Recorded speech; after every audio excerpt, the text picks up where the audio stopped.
Hello friends.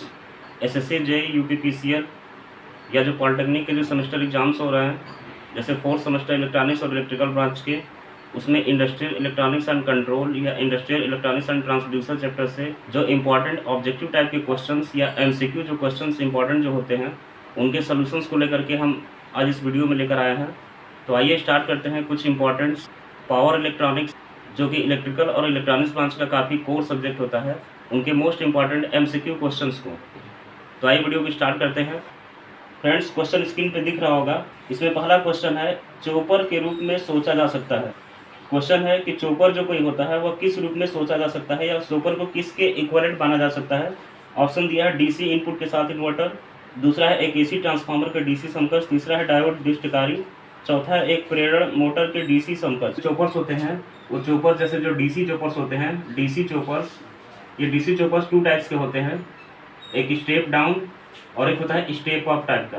तो जो choppers होते हैं step down step up types के होते हैं। जैसे कि आप लोग ट्रांसफार्मर के विषय में जानते होंगे कि ट्रांसफार्मर भी जो होता है वो स्टेप अप और स्टेप डाउन टाइप का होता है। इसलिए जो चॉपर्स होते हैं या डीसी चॉपर जो होते हैं, उनको हम लोग डीसी ट्रांसफार्मर के इक्विवेलेंट मान सकते हैं कि डीसी जैसे जो ट्रांसफार्मर, ऐसे ट्रांसफार्मर डीसी होता नहीं है, जो ट्रांसफार्मर होता है वो step up step down type का होता है। उसी प्रकार चॉपर भी जो step up step down type का है। तो इसलिए इसमें जो ऑप्शन दिया हुआ है सेकंड वाला कि एक एसी ट्रांसफार्मर के डीसी समकक्ष, तो चॉपर को एसी ट्रांसफार्मर के डीसी समकक्ष जो है माना जा सकता है। तो इस क्वेश्चन के अकॉर्डिंग ऑप्शन नंबर बी जो है इसका करेक्ट होगा। नेक्स्ट क्वेश्चन है, chopper converters AC to DC, DC to AC, DC to DC, AC to AC. पूछ रहा है कि चॉपर जो होता है वो कन्वर्ट करता है, या चॉपर जो कन्वर्टर होते हैं वो कैसे होते हैं चॉपर्स। तो आप लोग ध्यान दीजिएगा कि चॉपर जो होते हैं दो टाइप्स के होते हैं, AC choppers and DC choppers. AC chopper जो होता है ऑलवेज स्टेप डाउन टाइप का होता है, और डीसी चॉपर जो है दोनों टाइप्स का होता है, स्टेप अप टाइप का भी होता है एंड स्टेप डाउन, दोनों टाइप्स का डीसी चॉपर होता है। इस क्वेश्चन में जो ऑप्शन दिया हुआ है एसी टू डीसी, पहला तो गलत होगा, दूसरा है डीसी टू एसी, यह भी रॉन्ग है, तीसरा है डीसी टू डीसी और चौथा एसी टू एसी।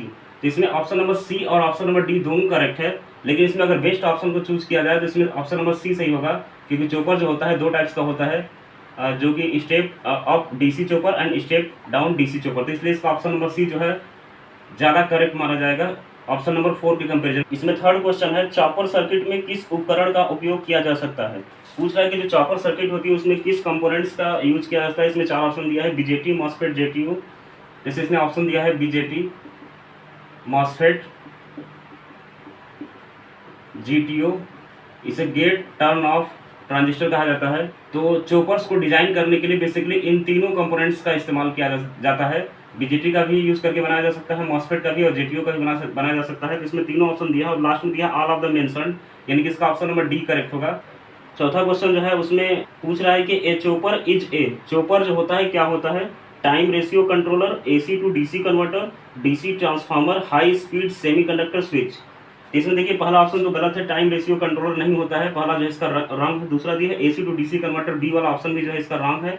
और सी वाला जो है डीसी ट्रांसफार्मर, डीसी ट्रांसफार्मर नाम की कोई चीज़ होती ही नहीं है, तो तीसरा ऑप्शन भी गलत है, क्योंकि कोई भी ट्रांसफार्मर डीसी ट्रांसफार्मर नहीं होता है। और चौथा दिया हाई स्पीड सेमीकंडक्टर स्विच, इसका चौथा ऑप्शन जो है इसका बिल्कुल करेक्ट है कि चॉपर जो होते हैं हाई स्पीड सेमीकंडक्टर स्विच के रूप में होते हैं, क्योंकि इसमें जो मॉसफेट या जेटीयू का इस्तेमाल करके जो सर्किट को डिजाइन किया जाता है वो काफ़ी हाई स्पीड स्विचिंग के रूप में बिहेव करता है।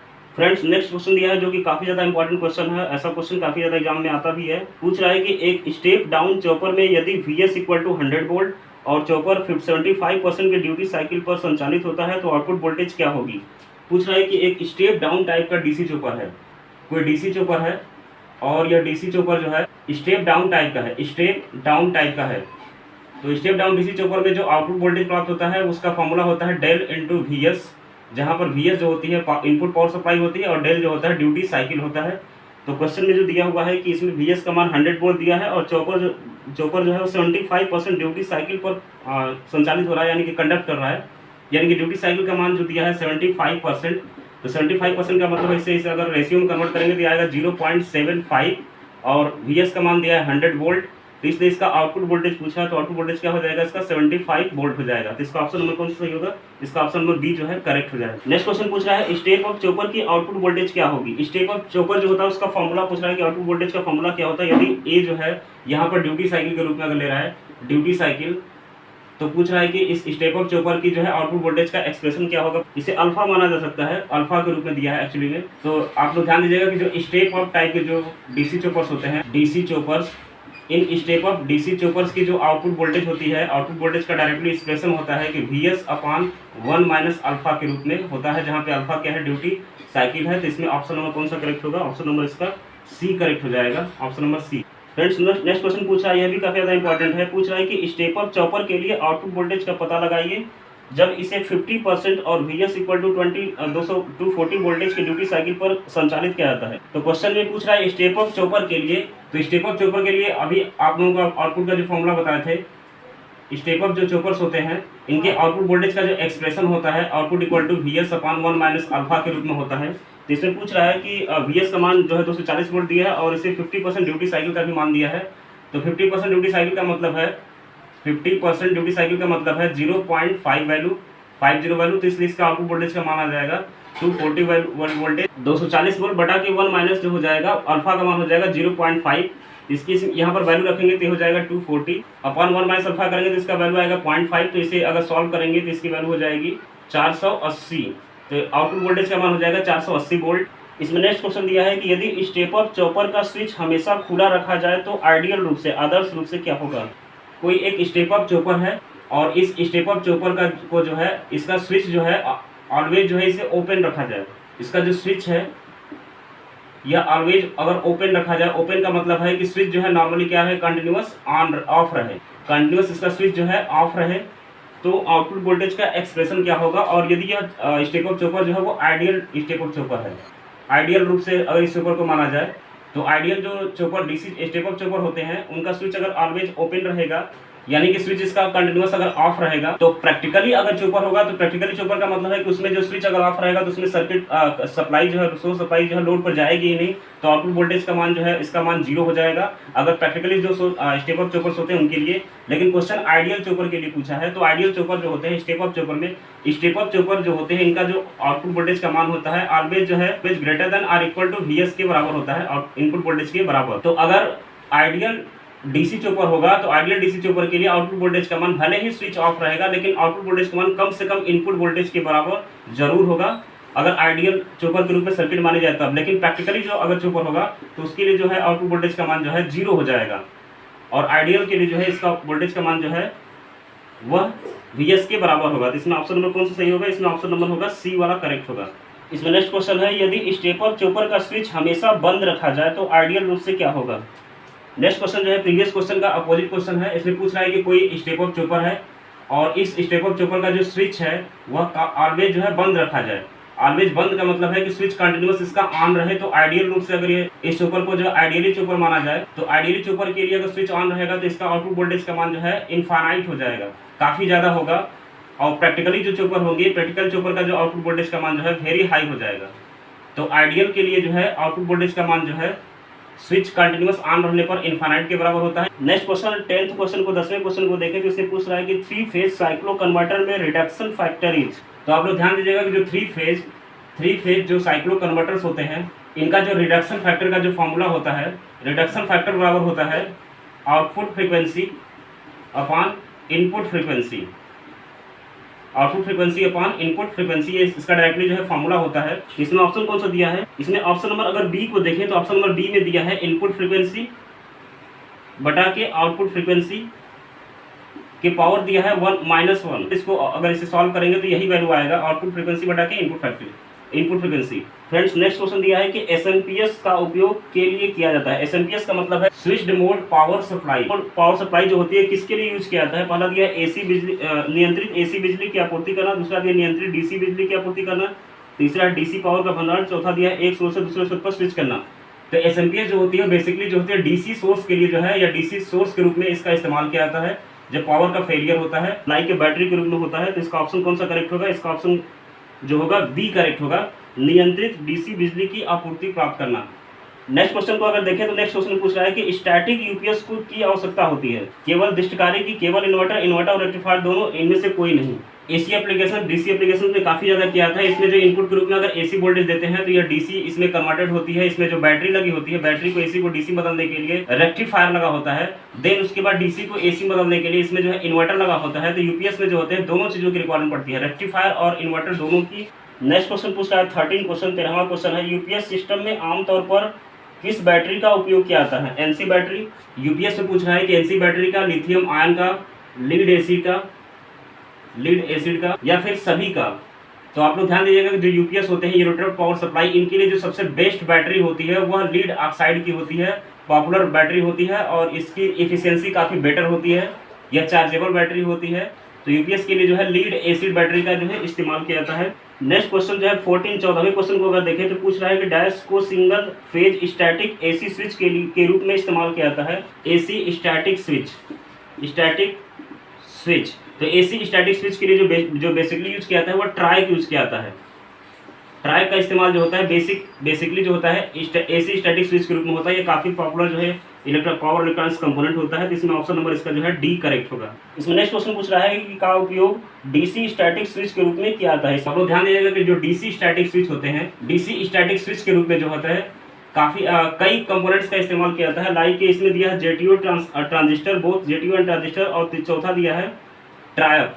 तो डीसी स्टैटिक स्विच के लिए जो है जेटीओ जो होता है, gate turn off and transistor, दोनों का जो है काफ़ी ज़्यादा इस्तेमाल किया जाता है। तो इसमें ऑप्शन कौन सा करेक्ट होगा? इसमें ऑप्शन नंबर जो है सी करेक्ट होगा कि डीसी स्टैटिक स्विच के लिए दोनों का इस्तेमाल किया जाता है। नेक्स्ट क्वेश्चन पूछ रहा है 16वां क्वेश्चन है कि ए डुअल कन्वर्टर है, या डुअल कन्वर्टर के पास क्या होता है? तो आप लोग ध्यान दीजिएगा कि जो डुअल कन्वर्टर होते हैं, डुअल कन्वर्टर में जो होते हैं दो कन्वर्टर टाइप्स के होते हैं, दो कन्वर्टर होते हैं, दो कन्वर्टर का पेयर होता है। इसमें कन्वर्टर 1 अगर इसे C1 मान लिया जाए, इसे कन्वर्टर 2 अगर C2 मान लिया जाए, बीच में जो है यहाँ पर लोड होता है LOAD। लेकिन इसमें जो कंपोनेंट्स लगे होते हैं, जैसे अगर इसे SCR से डिजाइन किया जाए तो इसमें एनोड अगर नीचे की तरफ होगा, ऊपर कैथोड होगा, तो इसमें एनोड नीचे की तरफ, ऊपर कैथोड होगा। तो सेकंड वाला जो कन्वर्टर होगा इसमें जस्ट अपोजिट डायरेक्शन में इनका कनेक्शन होता है, यानी कि इनका जो है एनोड ऊपर होता है, उनका कैथोड जो है नीचे की तरफ होता है, एनोड ऊपर और कैथोड नीचे की तरफ। और ये दोनों जो होते हैं फुल कन्वर्टर होते हैं, फुल कन्वर्टर्स। डुअल कन्वर्टर में जो है दो फुल कन्वर्टर का इस्तेमाल किया जाता है, 2 फुल कन्वर्टर होगा। और ये दोनों फुल कन्वर्टर जो होंगे, इनका जो कनेक्शन होता है आपस में एंटी पैरेलल होता है, मतलब कि पैरेलल में दोनों कनेक्टेड रहेंगे। ये दोनों पैरेलल में कनेक्टेड होते हैं। इनका जो कनेक्शन होता है दोनों का अपोजिट होता है, एंटी पैरेलल होता है। अगर इसमें एनोड नीचे है तो इसमें एनोड ऊपर की तरफ होगा। तो इसमें इसका ऑप्शन कौन सा हो जाएगा? 2 full converter with anti parallel connection, anti parallel connection. 17 question है, 17वां question, single phase dual converter के लिए कन्वर्टर C1 और C2 एंटी पैरेलल में जुड़े हुए हैं। C1 और C2 से औसत वोल्टेज को बराबर रखने के लिए निम्नलिखित में से कौन सा संबंध सही है? C1 और C2 में क्रमशः फायरिंग कोण α1 तथा α2 है। इसे पूछ रहा है कि जो डुअल कन्वर्टर है, इस डुअल कन्वर्टर में जो दोनों कन्वर्टर्स हैं, एक कन्वर्टर का नाम अगर C1 है, दूसरा कन्वर्टर अगर C2 है, और पूछ रहा है कि दोनों डुअल कन्वर्टर से जो है आउटपुट वोल्टेज जो है जो मिल रही है लोड पर, बीच में जो यहाँ पर लोड होता है, दोनों कन्वर्टर से मिलने वाले आउटपुट वोल्टेज का मान अगर बराबर रखा जाए, इसका भी आउटपुट वोल्टेज अगर आउटपुट वोल्टेज 1 मान लिया जाए, इसका आउटपुट वोल्टेज अगर 2 मान लिया जाए, तो दोनों आउटपुट वोल्टेज से बराबर अगर मिलेगा, तो इसके लिए कंडीशंस क्या होगा? फायरिंग एंगल को लेकर के पूछ रहा है। तो आप लोग ध्यान दीजिएगा कि अगर यह कन्वर्टर जो है आउटपुट वोल्टेज जो है इस तरह से अगर दे रहा है V cos α1, और दूसरा कन्वर्टर जो है इसका आउटपुट वोल्टेज का मान जो है अगर इसका इस तरह से इसका मान हो V1, यहाँ पर V2 cos α2, तो दोनों वोल्टेज को बराबर होने के लिए कंडीशन दोनों वोल्टेज का बराबर होना चाहिए। तो इसमें हो जाएगा V1 cos α1 equal to V2 cos α2। तो दोनों वोल्टेज तभी बराबर होंगे जब ये इन वोल्टेज का मान जो आपस में बराबर होगा, प्लस साथ में ये दोनों फैक्टर भी आपस में बराबर होंगे। तो यहाँ पर लिख सकते हैं cos α1 इक्वल टू cos α2। तो cos α2 को यहाँ पर डायरेक्टली लिखा जा सकता है कि cos 180 माइनस α2 cos α1। तो दोनों का जब कंपेयर करेंगे तो यहाँ पे वैल्यू आएगी α1 इक्वल टू 180 माइनस α2, वह हो जाएगा α1 प्लस α2 इक्वल टू 180 डिग्री। तो आप लोग ध्यान दीजिएगा, ये काफ़ी ज़्यादा इंपॉर्टेंट क्वेश्चन है। नेक्स्ट क्वेश्चन 18 क्वेश्चन, यह भी ज़्यादा काफ़ी इंपॉर्टेंट है। 3 फेज डुअल कन्वर्टर के लिए कन्वर्टर सर्किट में एक को 60 डिग्री के कोण पर फायरिंग किया जाता है।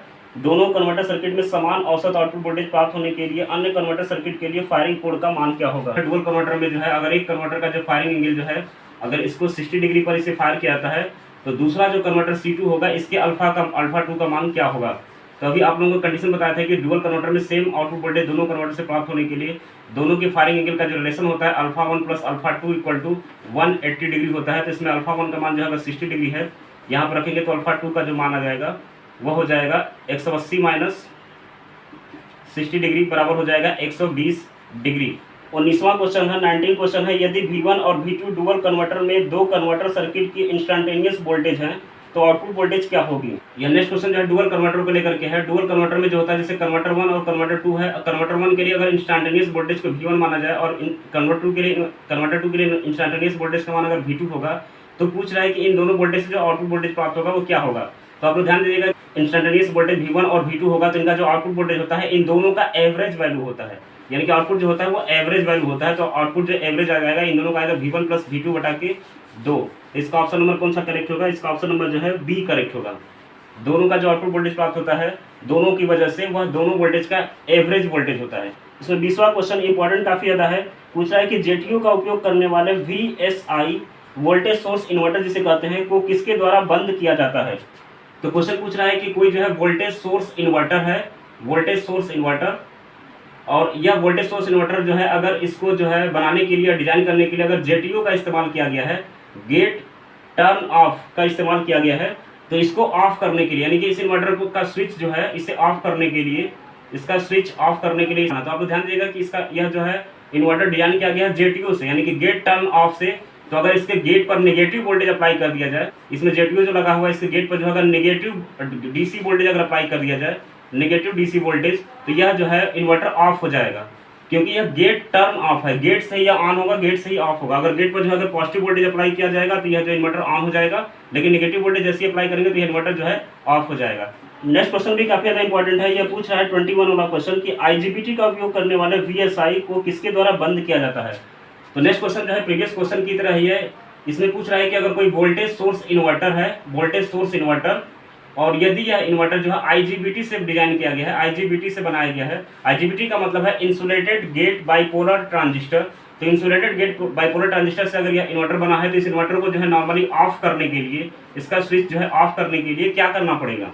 तो आप ध्यान देगा कि अगर इन्वर्टर जो है IGBT से बनेगा तो इंसुलेटेड गेट बाइपोलर जो ट्रांजिस्टर है इसके जो बेस, इस ट्रांजिस्टर के जो बेस पोर्शन होता है, इस बेस पोर्शन पर अगर सिग्नल देना बंद कर देंगे तो यह ट्रांजिस्टर जो है ऑटोमेटिक, यह इन्वर्टर जो है ऑटोमेटिकली जो है ऑफ हो जाएगा। इसमें ऑप्शन कौन सा दिया है, इसमें ऑप्शन दिया है बेस सिग्नल को हटाना। बेस टर्मिनल पर से अगर वोल्टेज देना हम बंद कर देंगे, यानी कि वोल्टेज के मान अगर 0 कर देंगे, इसमें वोल्टेज देंगे ही नहीं, सिग्नल ही नहीं देंगे इसमें कोई बेस टर्मिनल पर, तो यह इन्वर्टर ऑटोमेटिकली जो है ऑफ हो जाएगा। तो इसका ऑप्शन नंबर कौन सा करेक्ट होगा, इसका ऑप्शन नंबर डी। इसमें 22वां क्वेश्चन 22 क्वेश्चन है कि डैश आधारित इन्वर्टर को सेल्फ कम्यूटेशन की आवश्यकता नहीं होती है।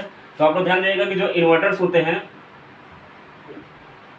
इन्वर्टर में सेल्फ कम्यूटेशन के लिए जो है सेल्फ कम्यूटेशन का मतलब है कि अपने आप ऑफ हो जाना। सेल्फ कम्यूटेशन के लिए जो है नॉर्मली जो है SCR का इस्तेमाल किया जाता है कि SCR में जो है सेल्फ कम्यूटेशन होता है। और इसमें जो बाकी ऑप्शन दिया है IGBT, JTO, P MOSFET, तो जो IGBT होते हैं, JTO जो होता है और P MOSFET जो होता है, IGBT से ऑफ करने के लिए इसके जो बेस से सिग्नल को हटाना पड़ेगा, JTO के लिए जो है इसको ऑफ करने के लिए इन्वर्टर को जो है इसके गेट पर जो है नेगेटिव वोल्टेज अप्लाई करनी पड़ेगी, और MOSFET के गेट को जो है पर भी जो सप्लाई जो दिया गया है उसको रिमूव करना होगा। तो इन कंपोनेंट्स के लिए जो है एक्सटर्नली ऑपरेशन की रिक्वायरमेंट पड़ती है इस इन्वर्टर को सेल्फ कम्यूटेट होने के लिए, सेल्फ ऑफ होने के लिए। लेकिन SCR से अगर कोई इन्वर्टर डिजाइन किया गया रहेगा तो ऑटोमेटिकली जो है सेल्फ कम्यूटेशन होता है। नेक्स्ट 23 क्वेश्चन पूछ रहा है कि single phase half wave inverter में वोल्टेज के बीच बदलता रहता है। नेक्स्ट क्वेश्चन जो है इंपॉर्टेंट क्वेश्चन है, पूछ रहा है कि कोई single phase half wave inverter है और यह सिंगल फेज हाफ वेव जो इन्वर्टर है इसमें जो आउटपुट वोल्टेज प्राप्त हो रहा है या चेंज होता है या किसके बीच में होता है। तो इसका आउटपुट जो वोल्टेज प्राप्त होता है वो माइनस इनपुट वोल्टेज यानी VS/2 से लेकर के प्लस VS/2 के बीच में इसका जो है वोल्टेज प्राप्त होता है। तो ये सब जो है इसका फॉर्मूला होता है। सिंगल फेज हाफ वेव जो इन्वर्टर होता है इसमें वोल्टेज का जो वेरिएशन हो जाएगा वो कहाँ से हो जाएगा, माइनस VS/2 से लेकर के प्लस VS/2 के बीच में इसका वोल्टेज जो है चेंज होता रहता है। तो इसका ऑप्शन कौन सा करेक्ट होगा, ऑप्शन नंबर इसका सी जो दिया है VS/2 एंड माइनस VS/2, तो इसका ऑप्शन नंबर जो है सी जो है करेक्ट होगा। इसमें नेक्स्ट 24 क्वेश्चन है कि डायोड के चालन समय का पता लगाएं यदि SCRs को R लोड के साथ single phase half wave inverter में क्रमशः 0 और T/2 पर फायर किया जाता है। जैसे क्वेश्चन पूछ रहा है कि अगर कोई single phase half wave inverter है और यह single phase half wave inverter जो है SCR से डिजाइन किया गया है, इसमें SCRs लगे हुए हैं, और आप लोग जानते हैं कि जितने नंबर ऑफ SCRs होंगे उतने ही नंबर ऑफ इसमें डायोड्स भी लगे होते हैं। तो पूछ रहा है कि यह डायोड जो है कब कब ऑफ होगा, उसकी टाइमिंग क्या क्या है। यदि इसमें पूछ रहा है कि एससीआर का जो फायरिंग एंगल है, जब जो एससीआर फायर किया जा रहा है उसकी फायरिंग एंगल का जो टाइमिंग है वह 0 और T/2 टाइम पर है। जैसे अगर इस तरह से साइकिल मान ले, ये 0 और ये T/2 और इसे मान ले T, तो 0 और T/2 पर इस एससीआर को जो है फायर किया जा रहा है। अगर यह पूरा इन्वर्टर जो है अगर रेसिस्टिव लोड से बना हुआ है तो इसमें डायोड को ऑफ होने का टाइमिंग क्या होगा। तो आप लोग ध्यान देगा कि अगर कोई इन्वर्टर जो अगर रेसिस्टिव लोड के साथ बना हुआ है तो इसमें डायोड को ऑफ करने की जरूरत ही नहीं होगी, क्योंकि डायोड का इसमें यूज होगा ही नहीं। डायोड का इस्तेमाल तब होता है जब यह इंडक्टिव लोड के साथ लगा होता है या फिर आरएल लोड के साथ। यदि आरएल लोड के साथ इन्वर्टर बना होगा या इंडक्टिव लोड के साथ इन्वर्टर बना होगा तब डायोड को जो है ऑफ होने के लिए इसमें जो है इसमें कंडीशंस होती है। लेकिन अगर यह inverter resistive load R load के साथ बना हुआ है तो इसमें डायोड को ऑफ करने की रिक्वायरमेंट नहीं है, क्योंकि इसमें डायोड का प्रैक्टिकल यूज है ही नहीं। इसमें ऑप्शन कौन सा सही होगा, इसमें ऑप्शन नंबर ए जो दिया है 0, यानी कि डायोड को ऑफ करने की रिक्वायरमेंट है ही नहीं। और इसमें लास्ट क्वेश्चन है 25वां क्वेश्चन है, single phase full bridge inverter की आवश्यकता है। तो यह क्वेश्चन पूछ रहा है कि single phase full wave bridge inverter है, single phase full wave bridge inverter design करने के लिए जो है, तो आप ध्यान देगा कि सिंगल फेज अगर ब्रिज टाइप का इन्वर्टर का डिजाइन करना है तो इसमें 4 एससीआर की रिक्वायरमेंट पड़ेगी और साथ साथ जो है इसमें 4 डायोड्स की भी रिक्वायरमेंट पड़ेगी। जितने नंबर ऑफ एससीआर लगेंगे उतने नंबर ऑफ डायोड्स भी लगे होते हैं, और इन डायोड का काम होता है इंडक्टिव लोड में ऑपरेट करना।